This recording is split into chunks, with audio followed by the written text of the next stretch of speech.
لا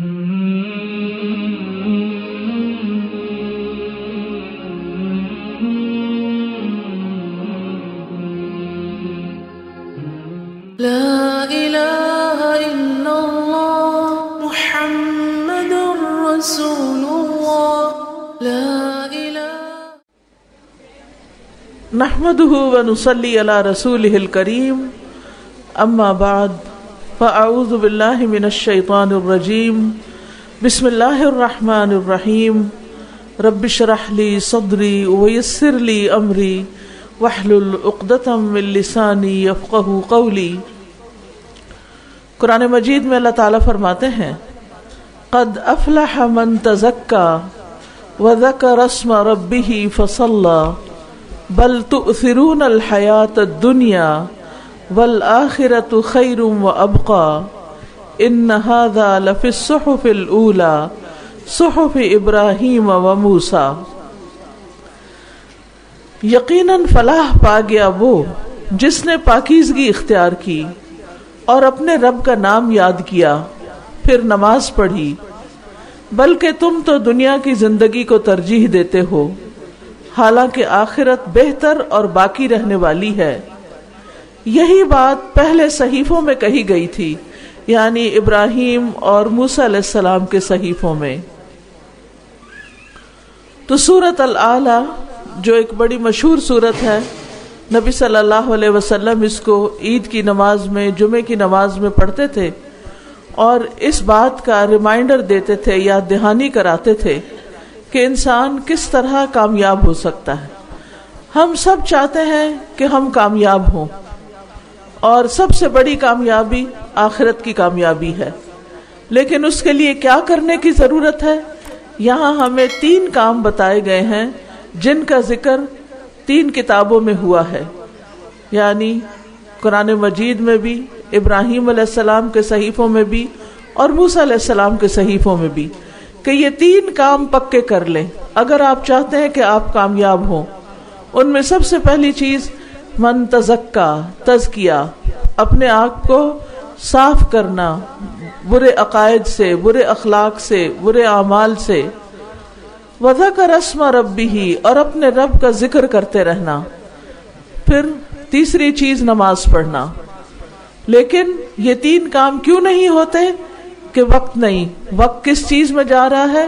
بل تؤثرون الحیاۃ الدنیا، بلکہ تم دنیا کی زندگی کو ترجیح دیتے ہو، یعنی تمہارے سامنے دنیا کے کام جو ہیں وہ زیادہ عمل ہیں، زیادہ اہم ہیں، زیادہ امپورٹنٹ ہیں۔ حالانکہ اگر دیکھا جائے تو دنیا کی زندگی محض ایک دھوکہ ہے، اور آخرت اس کے مقابلے میں ایک اٹل حقیقت ہے کہ جس کا سامنا ہم میں سے ہر ایک کو کرنا ہے۔ دنیا کی زندگی محض ایک دھوکہ ہے اور آخرت ایک اٹل حقیقت ہے۔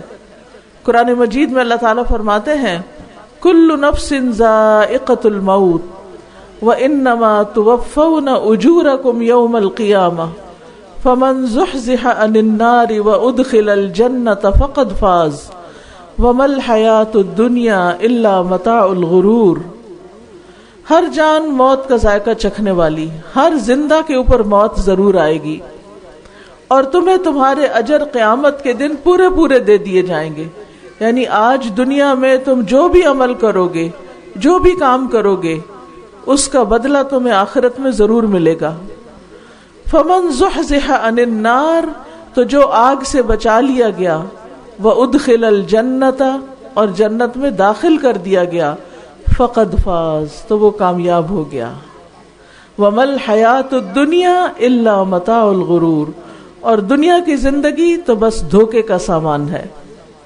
یعنی یہ جو چیزیں جن کے اوپر ہم مرتے ہیں، جن چیزوں کو ہم اپنی جی جان سے لگا کے بیٹھے ہیں، یہ سب کچھ ہمیں چھوڑ کے جانے والا ہے، اور آخرت کے مقابلے میں دنیا بہت چھوٹی ہے، کیونکہ یہ ختم ہونے والی ہے اور آخرت باقی رہنے والی ہے۔ سورۃ النساء میں اللہ تعالیٰ فرماتے ہیں قل متاع الدنیا قلیل والآخرۃ خیر لمن اتقی، کہہ دو کہ دنیا کا سامان بہت تھوڑا ہے اور آخرت اس کے لیے بہتر ہے جو تقوی اختیار کرے، یعنی جس کے دل میں اللہ کا ڈر ہو اور وہ گناہوں کو چھوڑ دے، اللہ کا ڈر ہو اور وہ نیکی کے رستے اختیار کر لے۔ سورۃ الانعام میں اللہ تعالیٰ فرماتے ہیں وَمَا الْحَيَاةُ الدُّنْيَا إِلَّا لَعِبٌ وَلَهْوٌ وَلَلدَّارُ الْآخِرَةُ خَيْرٌ لِلَّذِينَ يَتَّقُونَ أَفَلَا تَعْقِلُونَ، اور دنیا کی زندگی کھیل اور دل لگی کے سوا کچھ نہیں، یہ کھیل تماشا ہے، اور یقیناً آخرت کا گھر ان لوگوں کے لیے بہتر ہے جو ڈرتے ہیں۔ تو کیا تم سمجھتے نہیں ہو؟ یعنی ڈر کے زندگی بسر کرتے ہیں اور اللہ کو راضی کرنے کی ہر وقت فکر میں لگے رہتے ہیں، وہ غافلوں جیسی زندگی بسر نہیں کرتے۔ رسول اللہ صلی اللہ علیہ وسلم نے فرمایا دنیا کی مثال آخرت کے مقابلے میں ایسی ہے جیسے تم میں سے کوئی اپنی انگلی سمندر میں ڈالے پھر دیکھے کہ اس انگلی کو کتنا پانی لگا ہے، یعنی آخرت سمندر جتنی ہے اور دنیا ایک انگلی کو لگنے والے پانی جتنی، کتنی تھوڑی، پانی تھوڑی دیر میں خشک ہو کے اڑ جائے گا تو حاصل تو کچھ نہیں رہے گا، بچے گا تو کچھ بھی نہیں۔ حضرت علی بن ابی طالب کہتے ہیں کہ دنیا پیٹھ پھیر کے جا رہی ہے، ختم ہو رہی ہے، اور آخرت سامنے آ رہی ہے، یعنی آخرت ہماری طرف آ رہی ہے اور دنیا ہمارے پیچھے جا رہی ہے، یعنی ہم مسافر ہیں، چلتے جا رہے ہیں اور دنیا پیچھے چھٹتی جا رہی ہے، اور ان دونوں میں سے ہر ایک کے چاہنے والے ہیں، کچھ آخرت کو چاہتے ہیں، آخرت سے محبت کرتے ہیں، اور کچھ دنیا کے چاہنے والے ہیں، وہ دنیا کے پیچھے دوڑ رہے ہیں، جو ہاتھ سے جا رہا ہے اس کو پکڑنے کی کوشش میں ہیں۔ بس تم آخرت کے چاہنے والے بنو اور دنیا کے چاہنے والے نہ بنو، کیونکہ آج تو عمل کا موقع ہے اور حساب نہیں، اور کل حساب ہوگا اور عمل کا موقع نہیں ہوگا، تو اس وقت عمل کا وقت ختم ہو چکا ہوگا۔ تو آج کے وقت سے فائدہ اٹھانا چاہیے اور جو بھی نیک کام ہم کر سکیں کرتے رہیں۔ رسول اللہ صلی اللہ علیہ وسلم نے یہ بھی فرمایا کہ تم جانتے ہو کہ ہمیں اللہ کی طرف لوٹنا ہے، ہمیں سارے ایک کو پتا ہے، پھر جنت ہے یا جہنم، اور وہ ایسی جگہ ہوگی کہ وہاں سے روانگی نہیں ہوگی، وہاں سے آگے کہیں نہیں جانا، وہ آخری سٹاپ ہے، فائنل سٹاپ۔ وہ ایسی ہمیشگی ہے کہ جس میں موت نہیں آئے گی، اور وہاں ایسے جسم ہوں گے جو مرنے والے نہیں، یعنی آج ہمارا جسم بوڑھا ہو جاتا ہے، کمزور ہو جاتا ہے، ختم ہو جاتا ہے، لیکن جنت میں یا جہنم میں جو جسم ملے گا نہ وہ ٹوٹے پھوٹے گا، نہ وہ ختم ہوگا، وہ ہمیشہ یا خوشیوں میں رہے گا یا سزا بھگتے گا۔ تو اس لیے کتنا ضروری ہے کہ انسان اپنے اس گھر کی تیاری کرے، اور وہی اصل میں قرار کا گھر ہے، ٹکنے کا گھر ہے۔ یہاں آپ دیکھیں کہ جہاں مرضی گھر بنا لیں لیکن انسان اس میں ہمیشہ نہیں رہ سکتا، جتنا بڑے سے بڑا محل تعمیر کر لیں لیکن آپ کتنی دیر رہیں گے یہاں؟ کتنے ہی واقعات ایسے ہیں کہ جو ہمیں سبق سکھاتے ہیں کہ گھر تیار ہیں، رہنے والے دنیا سے چلے گئے۔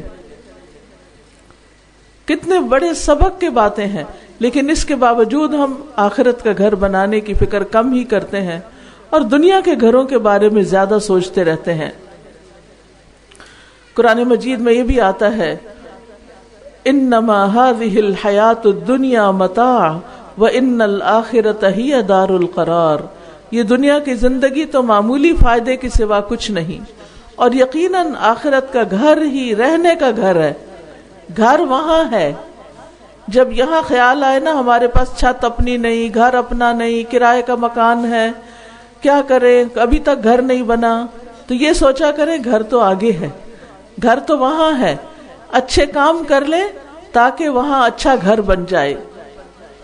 اسی طرح سورۃ العنکبوت میں اللہ تعالیٰ فرماتے ہیں وما هذه الحیات الدنیا الا لہو ولعب وان الدار الآخرۃ لہی الحیوان لو کانوا یعلمون، اور دنیا کی زندگی یہ دنیا کی زندگی نہیں مگر ایک دل لگی اور کھیل، اور بے شک آخری گھر یقیناً وہی اصل گھر ہے، اصل زندگی ہے۔ کاش وہ جانتے ہوتے کہ اصل زندگی وہاں شروع ہوگی، یہ تو امتحان کا گھر ہے، یہاں تو ہمیں کچھ کرنے کے لیے بھیجا گیا ہے یہاں دنیا کے پیچھے بھاگنے کے لیے اور دنیا کی رونقیں اور دنیا کی زینت اور دنیا کا عیش و عشرت سمیٹنے کے لیے نہیں بھیجا گیا. مومن کی زندگی ایک مشقت والی زندگی ہوتی ہے. اصل عیش آخرت کی عیش ہے. نبی صلی اللہ علیہ وسلم ایک مرتبہ خندق کھود رہے تھے اور ساتھ ساتھ یہ شعر پڑھ رہے تھے, اللہم لا عیش الا عیش الآخرہ فاکرم الانصار والمہاجرہ. اے اللہ, آخرت کی زندگی کے سوا کوئی زندگی حقیقی نہیں, پس انصار و مہاجرین پہ اپنا فضل اور کرم فرما. سورۃ الاعلی میں تو اللہ تعالیٰ نے فرما ہی دیا کہ بل تؤثرون الحیات الدنیا والآخرۃ خیر وابقی, بلکہ تم دنیا کی زندگی کو ترجیح دیتے ہو, حالانکہ آخرت کہیں زیادہ بہتر ہے اور زیادہ باقی رہنے والی ہے. پیغمبر جو تھے ان کو اللہ نے کیوں چنا؟ ان کے اندر خاص خوبی کیا تھی؟ وہ خوبی تھی آخرت کے گھر کی یاد. وہ ہر وقت اس گھر کی یاد میں جیتے تھے. یہاں ہم ذرا بھی کسی اچھے کام کے لیے گھر سے نکلیں تو ہم سوچتے ہیں گھر یاد آ رہا ہے, گھر کب پہنچیں گے, گھر گھر گھر. حالانکہ یہ گھر اپنا گھر نہیں, یہ تو بہت جلدی چھوڑ دینے والا ہے. پیغمبروں کی خاص صفت یہ تھی, انا اخلصناہم خالصۃ بخالصۃ ذکر الدار, بے شک ہم نے انہیں ایک خاص صفت کے ساتھ چن لیا تھا جو اصل گھر کی یاد تھی. وَإِنَّهُمْ عِنْدَنَا لَمِنَ الْمُصْطَفَيْنَ الْأَخْيَارِ, اور بلا شبہ وہ ہمارے نزدیک یقیناً چنے ہوئے بہترین لوگوں میں سے تھے. اور یہ بھی یاد رکھیے کہ انبیاء علیہ السلام جو دنیا میں آئے وہ لوگوں کو آخرت کے گھر کی یاد دہانی کے لیے آئے. انہوں نے دنیا میں آ کر لوگوں کو بتایا کہ یہاں ہمیشہ نہیں رہو گے, واپس جانا ہے, واپسی کی تیاری اور فکر کرو, اپنی آخرت کو اپنا ہم و غم بنا لو. زید بن ثابت کہتے ہیں کہ میں نے رسول اللہ صلی اللہ علیہ وسلم کو فرماتے ہوئے سنا, جو اپنی فکر آخرت کو بنا لیتا ہے اللہ اس کے تمام امور کو جمع کر دیتا ہے اور اس کے دل کو بے نیاز کر دیتا ہے, اور دنیا اس کے پاس ذلیل ہو کر لوٹتی ہے. اور جس کی نیت صرف دنیا حاصل کرنے کی ہو, اللہ اس کی تنگیوں کو اس پر کھول دیتا ہے, یعنی اس کے لیے تنگیاں اور مشکلات کھل جاتی ہیں, اور اس کا فقر اس کی آنکھوں کے سامنے لے آتا ہے, اور دنیا میں سے اس کو صرف اتنا ہی ملتا ہے جتنا اس کے لیے لکھا جا چکا ہے. یعنی وہ اپنے حصے اور اپنی قسمت سے زیادہ حاصل بھی نہیں کر سکتا, لیکن دنیا کے پیچھے بھاگ بھاگ کے تھک جاتا ہے. یاد رکھیے, دنیا کی زندگی میں ایک مومن ڈرتے ہوئے زندگی گزارتا ہے. وہ کبھی بھی بے فکر اور غافل نہیں ہوتا. وہ کبھی عیش و عشرت میں اس طرح نہیں کھوتا کہ وہ اپنی آخرت کو, اپنی قبر کو, اپنی منزل کو بھول جائے. رسول اللہ صلی اللہ علیہ وسلم فرماتے ہیں, اللہ عز و جل نے فرمایا, مجھے میری عزت کی قسم, میں اپنے بندے پر 2 امن اور 2 خوف جمع نہیں کروں گا. اگر وہ دنیا میں مجھ سے امن میں رہا تو میں اسے اس دن خوف میں مبتلا کر دوں گا جس دن اپنے بندوں کو جمع کروں گا, یعنی قیامت کے دن.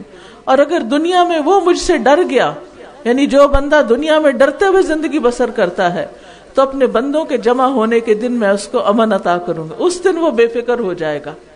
لیکن آج ہمارے خوف دنیا میں دنیا کے متعلق ہی ہیں, یہ ختم نہ ہو جائے, وہ چلا نہ جائے, یہ نقصان نہ ہو جائے. وہ ہم سب اپنے دلوں کا جائزہ لیں کہ کس چیز سے ڈرتے رہتے ہیں ہم. کیا اللہ سے ڈرتے ہیں, موت سے ڈرتے ہیں, آخرت سے ڈرتے ہیں, اپنے قبر کے انجام سے ڈرتے ہیں, یا پھر دنیا کے یہ گلاس نہ ٹوٹ جائے, یہ بچہ نہ گر جائے, یہ فلاں نہ بیمار نہ ہو جائے, وہ نہ ہو جائے. بس یہی فکریں ہیں ہماری.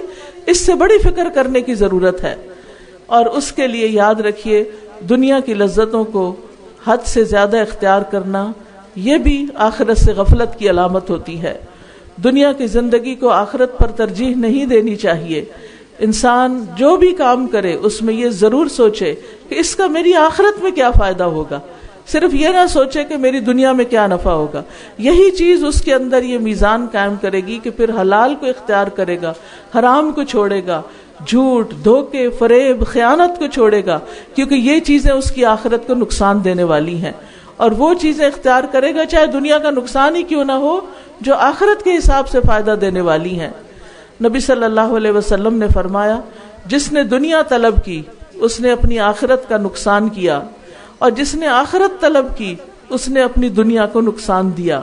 یعنی یہ نہیں ہو سکتا کہ آخرت کا فائدہ ہو جب تک انسان دنیا کا نقصان نہ کر بیٹھے. پھر اسی طرح ہم دیکھتے ہیں ایک مرتبہ رسول اللہ صلی اللہ علیہ وسلم کی نظر کچھ لوگوں پر پڑی. آپ نے پوچھا یہ لوگ یہاں پر کیوں جمع ہیں؟ بتایا گیا کہ قبر کھود رہے ہیں. کہتے ہیں کہ رسول اللہ صلی اللہ علیہ وسلم گھبرا گئے، یعنی موت کی ایک گھبراہٹ ہوتی ہے، اور اپنے ساتھیوں سے تیزی سے آگے نکل گئے، یہاں تک کہ قبر کے قریب پہنچ گئے اور اس پہ جھک گئے. صحابی کہتے ہیں کہ میں بھی یہ دیکھنے کے لیے کہ آپ کیا کرتے ہیں تیزی سے آپ کے پیچھے آگے نکل گیا. آپ رو رہے تھے، یہاں تک کہ آپ کے آنسوؤں سے مٹی گیلی ہو گئی. آپ نے ہماری طرف متوجہ ہو کے فرمایا، اے بھائیو، اس جیسے دن کی تیاری کر لو، اس گڑھے میں آنا ہے، اس کے لیے تیاری کر لو، اس کی فکر کرو.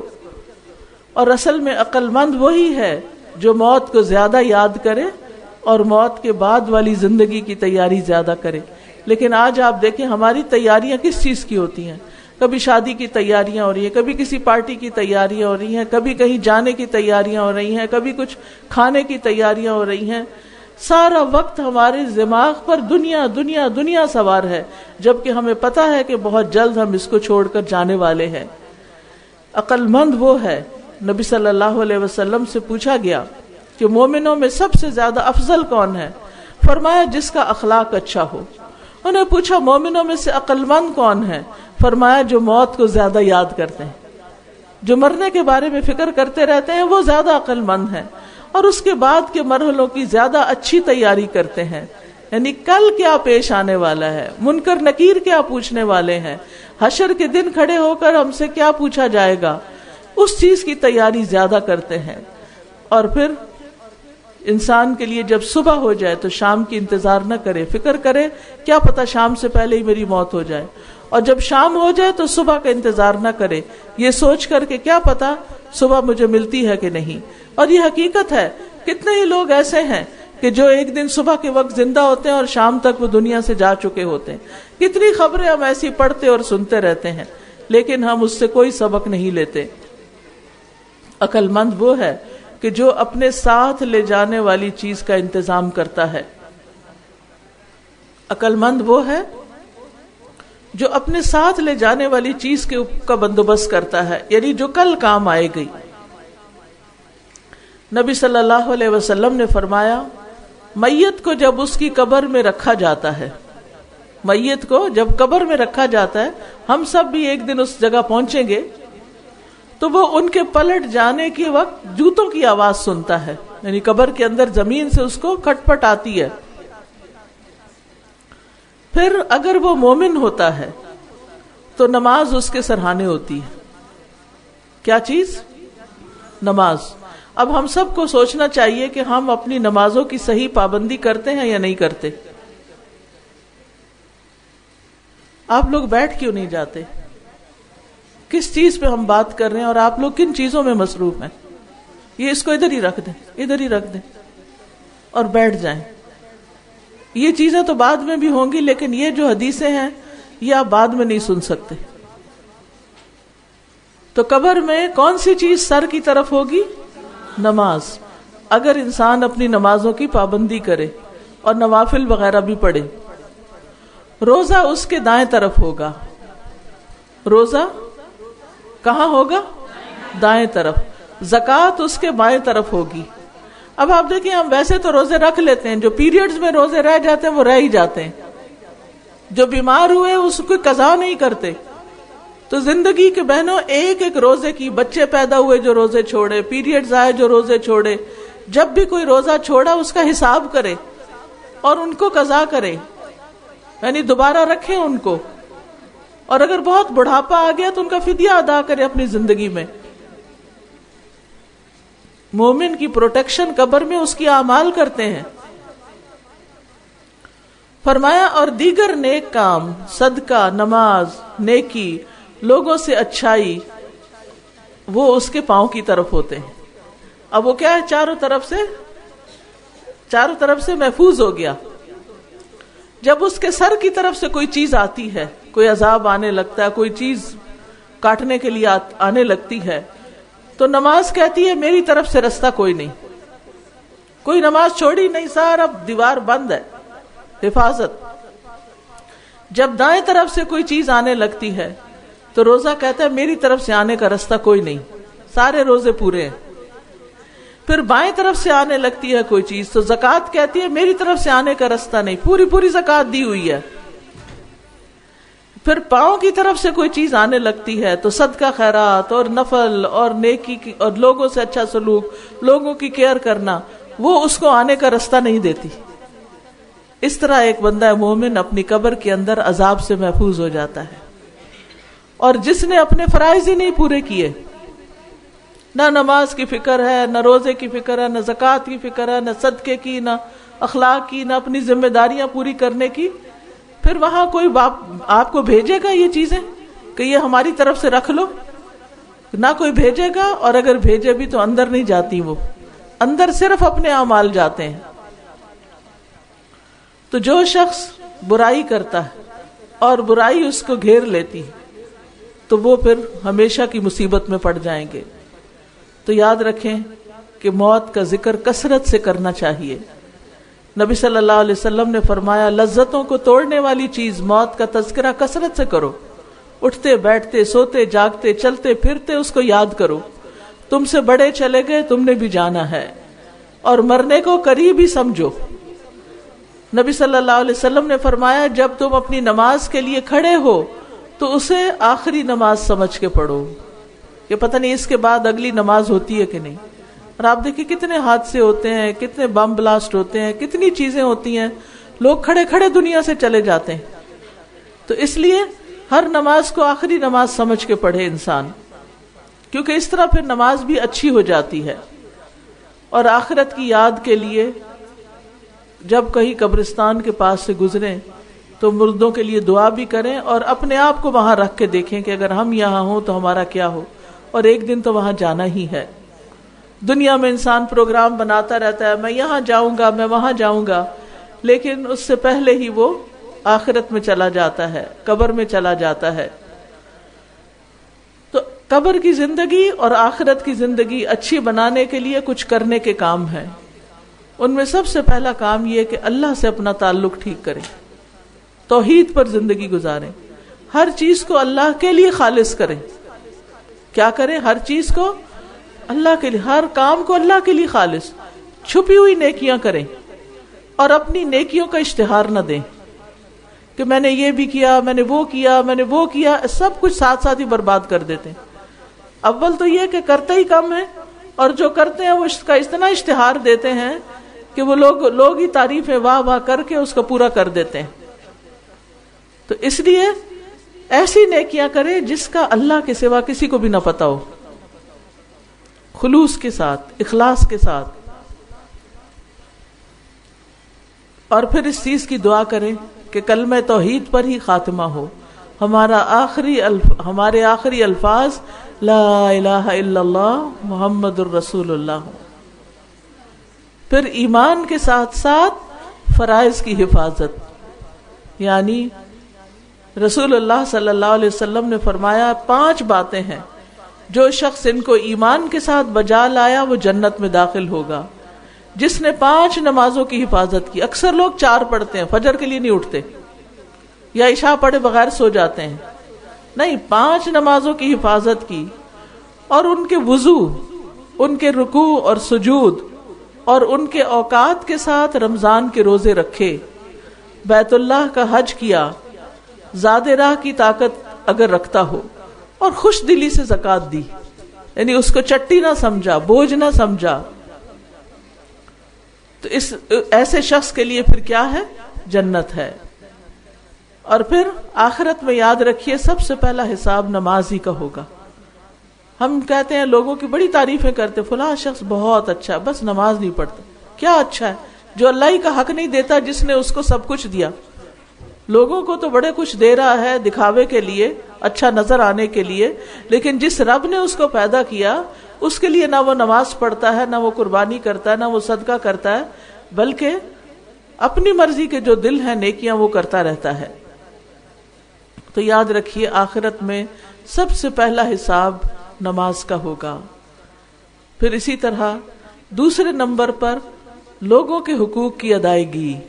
بعض اوقات ہم اپنی نمازیں تو خوب اچھے طرح پڑھ لیتے ہیں، لیکن اپنے فرائض پورے نہیں کرتے جو ہمارے بندوں کی طرف ہوتے ہیں. لین دین میں دھوکہ، اپنی ڈیوٹی پوری نہ کرنا، اپنے کام میں سستی، اپنے آپ کو بڑی چیز سمجھنا، یہ چیزیں انسان کے لیے نقصان دہ ہو جاتی ہیں. رسول اللہ صلی اللہ علیہ وسلم نے فرمایا مسلمان کے مسلمان پر 6 حق ہیں. عرض کیا گیا اللہ کے رسول وہ کیا ہیں؟ آپ نے فرمایا جب تم اسے ملے ہو تو سلام کرو. پہلا حق کیا ہے؟ سلام کرو.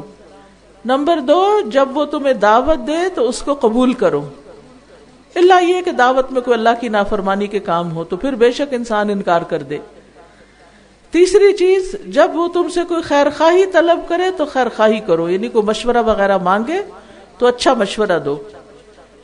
پھر نمبر 4، جب وہ چھینکے تو اور الحمدللہ کہے تو تم یرحمک اللہ کہو. نمبر 5، جب وہ بیمار ہو جائے تو اس کی عیادت کرو، یعنی اس کی کیئر کرو، اس کا خیال رکھو، کیونکہ انسان مددگار کی ضرورت ہوتی ہے اس کو جب وہ بیمار ہوتا ہے.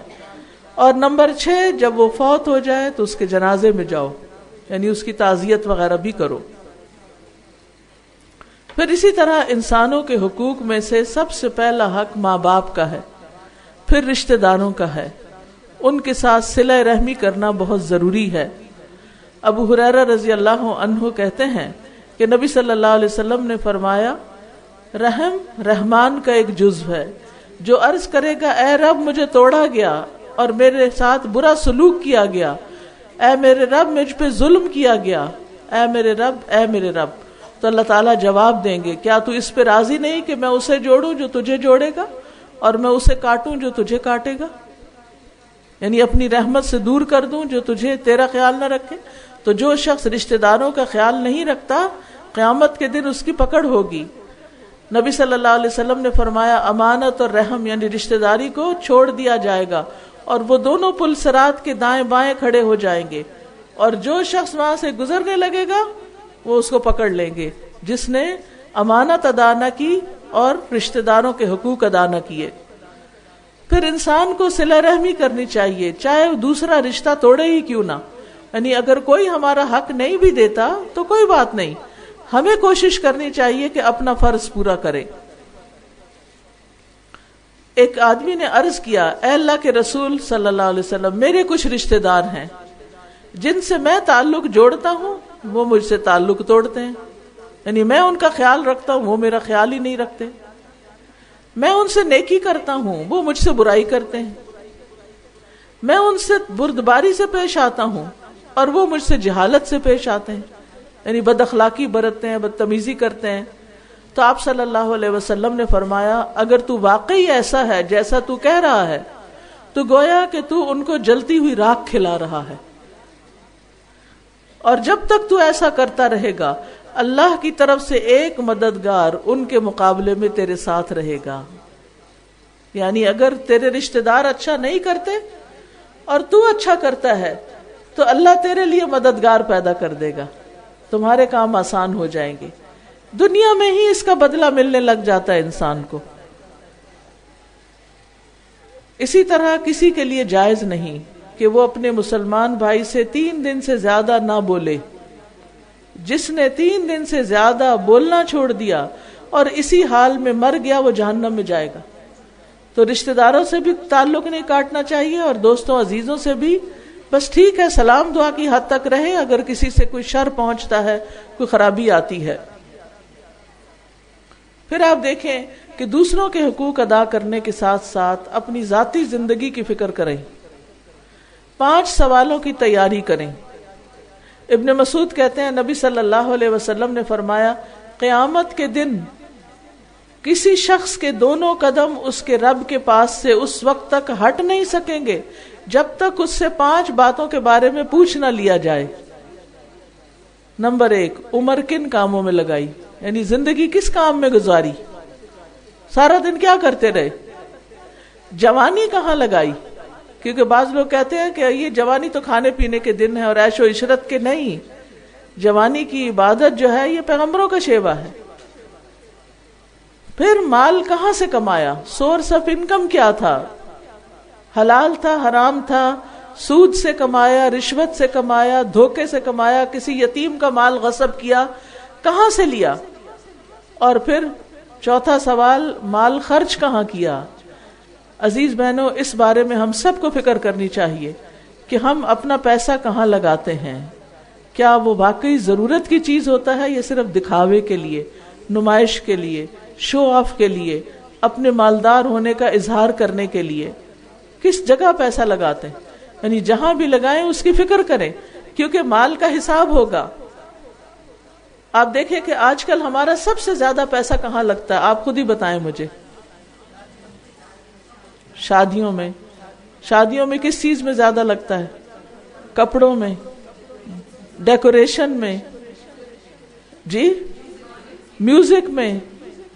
تو آپ سوچیں کہ ہم اللہ کو کیا جواب دیں گے کہ ایک ایک گانے والا بلا کے ایک تو اللہ کی نافرمانی، اور اوپر سے اس کو اتنا پیسہ دے دیتے ہیں کہ وہ سب حرام جگہ پر جاتا ہے، اور اللہ کے ہاں پوچھ ہوگی.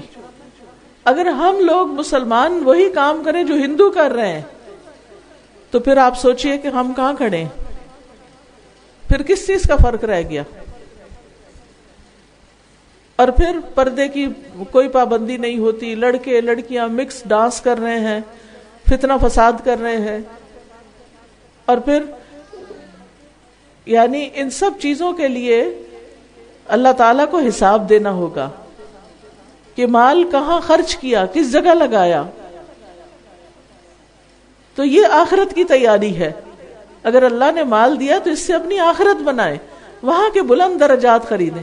دنیا کے گھر پہ گھر بنانے کی بجائے جنت میں گھر بنائیں، مساجد بنائیں، دینی تعلیم کے ادارے بنائیں، یتیم خانے بنائیں، کنویں کھدوائیں، غریب بچوں کی تعلیم کا انتظام کریں.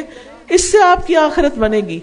تو آپ وہاں کھڑے ہو کے کہہ سکتے ہیں، یا اللہ میں نے اپنے مال سے مسجد بنوائی تھی، یا اللہ میں نے اپنے مال سے کنواں کھدوایا تھا، اللہ میں نے اپنے مال سے یتیم بچوں کے لیے سارا انتظام کیا تھا، میں نے بیماروں کا علاج کروایا تھا. ہم کیا کہیں گے؟ یا اللہ میں نے اپنے مال سے ہزاروں کے جوڑے بس خریدے تھے اور وہی پہن کے دکھاتی رہی. ہم کیا جواب دیں گے؟ سوچئے ذرا اس بات کو. اور یاد رکھیے، شادی کے موقع پر خاص طور پر جو اسراف ہوتا ہے، حد سے زیادہ خرچ کرنا، اس کا سبب عورتیں ہیں. مرد نہیں کرتے. یہ عورتیں ہی مشورے دیتی ہیں اور عورتیں ہی کرواتی ہیں. اور اگر آپ کے اندر ایمان ہو تو آپ اس کو روک بھی سکتی ہیں کہ نہیں، ہم ایسا نہیں کریں گے. آخر کسی کو تو مثال قائم کرنی ہوگی، کسی کو تو ٹرینڈ سیٹ کرنا ہوگا، ورنہ سب ایک دوسرے کی دیکھا دیکھی، صرف لیوشلی کھانے پینے اور ڈیکوریشنز اور کپڑے اور لینا دینا، اسی میں سارا مال خرچ ہو گیا. تو آپ سوچئے پھر اللہ کے سامنے جا کے کیا جواب دیں گے، کیا حساب دیں گے؟ یا پھر ہمیں حساب کا کوئی یقین ہی نہیں. پھر آخرت میں فائدہ دینے والی کچھ صفات اپنے اندر پیدا کریں. سب سے پہلے شکر گزار بننا، نعمتوں پر شکر کریں. نبی صلی اللہ علیہ وسلم نے فرمایا، قیامت کے دن اللہ تعالیٰ فرمائیں گے، اے ابن آدم، میں نے تجھے گھوڑوں اور اونٹوں پر سوار کیا، عورتوں سے نکاح کیا، میں نے تجھے اس حال میں رکھا کہ تم سردار تھے، لگان وصول کرتے تھے، فَأَيْنَ شُكْرُ ذَلِكَ، ان ساری چیزوں کا شکر کہاں ہے؟ اور شکر کیا ہوتا ہے؟ کہ انسان جو کچھ اس کو ملا ہے اس کو اللہ کی فرما برداری میں خرچ کرے، یہ شکر ہوتا ہے، اور اس سے نافرمانی کے کام نہ کرے. عبد الرحمن بن شبل سے روایت ہے، رسول اللہ صلی اللہ علیہ وسلم نے فرمایا، بے شک فساق جہنمی ہیں. کہا گیا، اے اللہ کے رسول، فساق کون ہے؟ آپ نے فرمایا، عورتیں. ایک آدمی نے کہا، اللہ کے رسول، وہ ہماری مائیں بہنیں اور بیویاں نہیں؟ آپ نے فرمایا، کیوں نہیں، لیکن جب ان کو نعمتیں ملتی ہیں تو شکر نہیں کرتی، اور جب ان کو آزمایا جاتا ہے تو صبر نہیں کرتی. تو اس امتحان میں کامیاب ہونا بھی بڑا مشکل ہے. عورتوں کے دل عام طور پر چھوٹے ہوتے ہیں، اور وہ چھوٹی زندگی میں بے شمار نعمتیں بھی ہوں اور چھوٹی سی تکلیف آ جائے تو کہتے ہیں مجھے تو کوئی راحت ملی نہیں، میں نے تو کوئی نعمت پائی ہی نہیں. اور اسی طرح اگر کوئی مصیبت آئے تو ہائے وا ویلا اور چیخنا چلانا، گریبان پھاڑنا اور بال بکیرنا اور خواہ مخواہ کی باتیں کرنا، اللہ سے ناراض ہونا. تو یہ بے صبری کی علامت ہے اور یہ انسان کی آخرت کے لیے تباہ کن ہے۔ یاد رکھیے دنیا امتحان کا گھر ہے، یہاں تو آزمائشیں آئیں گی ہی آئیں گی، لیکن ان پر صبر کرنا بڑا ضروری ہے۔ جابر کہتے ہیں کہ رسول اللہ صلی اللہ علیہ وسلم نے فرمایا قیامت کے دن جب آزمائش والوں کو ان کی مصیبتوں کا بدلہ دیا جائے گا تو اہل عافیت تمنا کریں گے کاش ان کی کھالیں دنیا میں کینچیوں سے کاٹ دی جاتی تاکہ انہیں بھی آج ایسا اجر ملتا۔ تو بڑی سے بڑی تکلیف پر صبر کر جائیں کیونکہ اجر بہت بڑا ہے۔ پھر اسی طرح اپنے اعضاء کی حفاظت کرنا، کان، آنکھ، دل، کیونکہ ان کے بارے میں سوال کیا جائے گا، ان سے پوچھا جائے گا۔ آنکھوں سے کوئی بے حیائی کی چیز نہ دیکھیں، غیر مردوں کو نہ دیکھیں، غلط فلمیں نہ دیکھیں۔ پھر اسی طرح کانوں سے ایسی چیزیں نہ سنیں، جھوٹ، چغلی، میوزک، اس طرح کی چیزیں نہ سنیں۔ دل میں برے خیالات نہ ہوں، کوئی شک شبہات نہ ہو، شہوات نہ ہو، بلکہ اللہ کی یاد ہو، لوگوں کے لیے حسن ظن ہو، اچھے کاموں کے منصوبے بنائیں، اور خاص کر زبان کی حفاظت کریں۔ رسول اللہ صلی اللہ علیہ وسلم نے فرمایا جو شخص مجھے اپنے دونوں جبڑوں کے درمیان اور دونوں ٹانگوں کے درمیان کی ضمانت دے، میں اس کے لیے جنت کی ضمانت دیتا ہوں۔ یعنی اپنی زبان اور شرمگاہ کی حفاظت کرے تو میں اس کو جنت کی حفاظت، جنت کی خوشخبری دیتا ہوں، ضمانت دیتا ہوں، گارنٹی دیتا ہوں۔ پھر اسی طرح زبان کے ذریعے کسی کو اذیت نہ دی جائے، کسی کو دکھ نہ دیا جائے، ٹانٹ نہ کی جائے، تانے نہ دیے جائیں، گالی گلوچ نہ کی جائے۔ ابو ہریرہ کہتے ہیں ایک آدمی نے عرض کیا یا رسول اللہ وہ فلاں عورت اپنی نماز کی کثرت، روزے اور صدقے میں بڑی مشہور ہے، بڑی نیک عورت ہے، لیکن اپنی زبان سے اپنے پڑوسیوں کو ستاتی ہے۔ آپ نے فرمایا وہ جہنمی ہے۔ سن لیں ذرا غور سے کہ ویسے نماز، روزہ سب کچھ ہے لیکن زبان نہیں ہے اس کی رکتی، کسی کو گالی گلوچ، کسی کا عیب، کسی کو تانا، کسی کے اس کے پیٹھ پیچھے بری باتیں، تو یہ اس زبان کی وجہ سے اس کے سارے عمل برباد ہیں۔ پھر لان تان نہیں کرنا چاہیے۔ رسول اللہ صلی اللہ علیہ وسلم نے فرمایا اے عورتوں کی جماعت صدقہ کرو کیونکہ میں نے جہنم میں تم کو زیادہ دیکھا ہے۔ ہم نے کہا یا رسول اللہ ایسا کیوں ہے؟ آپ نے فرمایا تم لان تان بہت کرتی ہو، یعنی برا بھلا لوگوں کو بہت کہتی ہوں، اور شوہر کی ناشکری کرتی، یعنی وہ سب کچھ بھی دے تو کہتی ہوں میں نے کچھ نہیں، مجھے کچھ نہیں دیا۔ پھر اسی طرح غیبت سے بچنا چاہیے، نظروں کی حفاظت کرنی چاہیے، اپنے مال اسباب کو آخرت کے لیے استعمال کرنا چاہیے۔ وَابْتَغِ فِي مَا آتَاكَ اللَّهُ الدَّارَ الْآخِرَةَ، اور جو کچھ اللہ نے تجھے دیا ہے اس میں آخرت کا گھر تلاش کرو، یعنی مال وہاں خرچ کرو جہاں سے آخرت کی کھیتی میں بے شمار پھل پھول ہوں، کیونکہ انسان جو کچھ جمع کرتا رہتا ہے وہ وارث لے جاتے ہیں، اس کے لیے وہ ہے جو اپنے ہاتھوں سے دے کے آگے بھیجتا ہے۔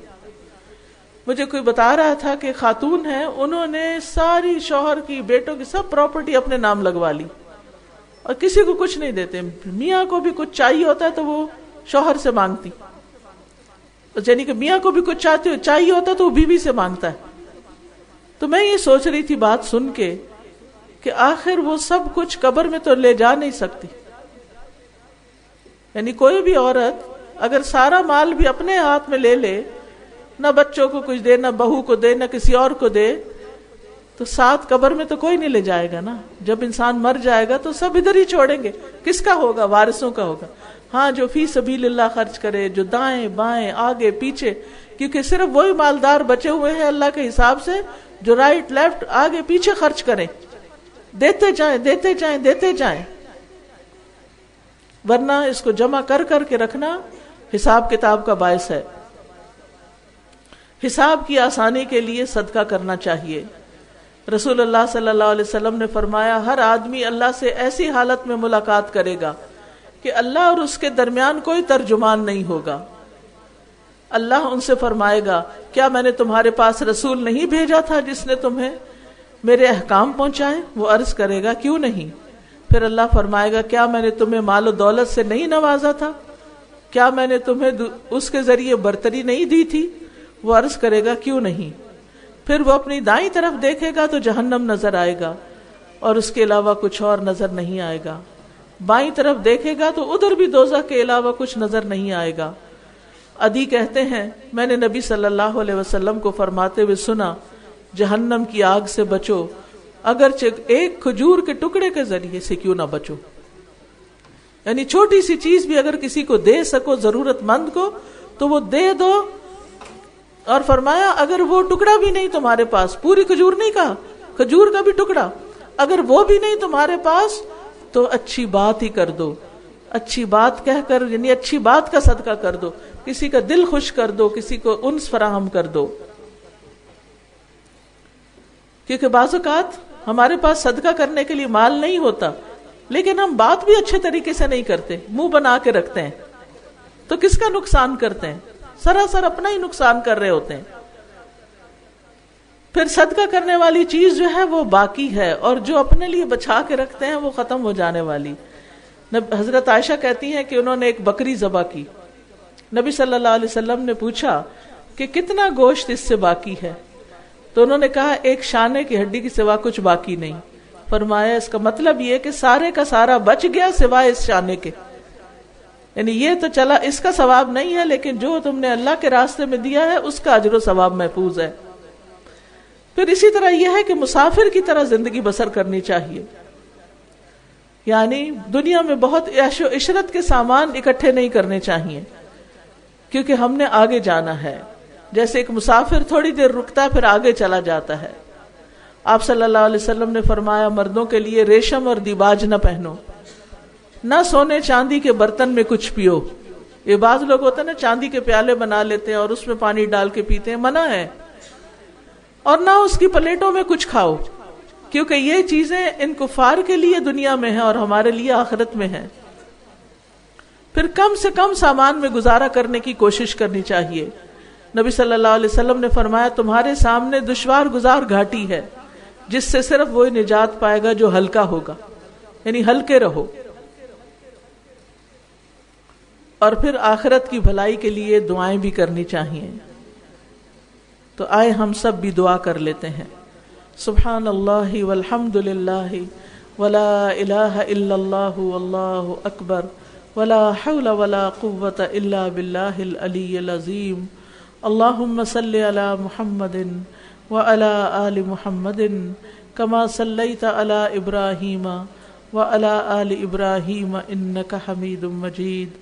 اللہم بارک علی محمد وعلی آل محمد کما بارکت علی ابراہیم وعلی آل ابراہیم انک حمید مجید۔ ربنا آتنا فی الدنیا حسنۃ وفی الآخرۃ حسنۃ وقنا عذاب النار۔ اللہم انی اسألک العافیۃ فی الدنیا والآخرہ۔ رب اغفر لی ولوالدی وللمؤمنین یوم یقوم الحساب۔ ربنا لا تزغ قلوبنا بعد اذ ہدیتنا وہب لنا من لدنک رحمہ انک انت الوہاب۔ ربنا انک جامع الناس لیوم لا ریب فیہ ان اللہ لا یخلف المیعاد۔ ربنا وآتنا ما وعدتنا علی رسلک ولا تخزنا یوم القیامہ انک لا تخلف المیعاد۔ اللہم لا تخزنا یوم القیامہ۔ اللہم انا نعوذ بک من ضیق الدنیا و ضیق یوم القیامہ۔ اے اللہ ہم تیری پناہ چاہتے ہیں دنیا کی تنگی سے اور قیامت کے دن کی تنگی سے۔ یا اللہ ہمیں، ہمارے بچوں کو، ہمارے بہن بھائیوں کو، ہمارے والدین اور اولاد سب کو جہنم کی آگ سے بچا لے۔ اللہ ہمیں نیک بنا دے۔ اللہ ہمارے دلوں میں آپس میں محبتیں پیدا کر دے۔ اللہ ہمیں نیکی کے کام دن رات کرنے کی توفیق دے۔ اللہ ہمیں قرآن سے محبت عطا کر دے، اپنی محبت عطا کر دے۔ ہم دن رات تیری کتاب پڑھنے والے ہوں، آناء اللیل و آناء النہار، اور اس کو آگے پڑھانے والے ہوں۔ اللہ ہمیں بہترین لوگوں میں شامل کر دے، سابقون اور مقربون میں شامل کر دے۔ یا اللہ ہمیں نیکی کے کاموں کی حرص اور شوق عطا کر دے اور برائیوں سے نفرت عطا کر دے۔ یا رب العالمین ہمیں توفیق دے کہ ہم ایک ایک بندے تک قرآن پہنچا سکیں۔ یا اللہ تو ہر جگہ قرآن کے چراغ روشن کر دے اور اس میں ہمارا حصہ لکھ دے اور اس کو ہمارے لیے صدقہ جاریہ بنا دے۔ اللہ ہمیں اپنے وقت، اپنے مال، اپنی طاقتیں اپنے رستے میں خرچ کرنے کی توفیق عطا فرما دے۔ اللہ دنیا سے بس اتنی تعلق رکھے جتنی ہمیں اس کی ضرورت ہے، اور آخرت کا اتنا شوق رکھیں جتنا ہمارا ہونا چاہیے۔ یا رب العالمین، تو ہم سب کو بیماریوں سے محفوظ رکھ، دکھوں اور پریشانیوں سے محفوظ رکھ۔ یا اللہ جتنی بہنیں آئی ہیں ان کے دلوں میں جو دعائیں ہیں اللہ ان کو پورا کر دے۔ یا رب العالمین، جنہوں نے اس مجلس کا اہتمام کیا ہے انہیں اس کی بہترین جزا عطا فرما۔ جو لوگ قرآن پڑھ رہے ہیں انہیں بہترین طریقے سے پڑھنے کی توفیق دے۔ جنہوں نے ابھی تک شروع نہیں کیا یا اللہ انہیں شروع کرنے کی توفیق دے۔ یا رب العالمین، تو ہمیں اچھے اچھے طریقے سکھا دے کہ ہم تیری بات سب تک پہنچا سکیں۔ ربنا تقبل منا انك انت السميع العليم وتب علينا انك انت التواب الرحيم وصلى الله تعالى على خير خلقه محمد وعلى آله وأصحابه وأهل بيته أجمعين برحمتك يا أرحم الراحمين إلهي آمين۔ وآخر دعوانا ان الحمد لله رب العالمين۔ سبحانك اللهم وبحمدك أشهد أن لا إله إلا أنت استغفرك وأتوب إليك۔ السلام علیکم ورحمۃ اللہ وبرکاتہ۔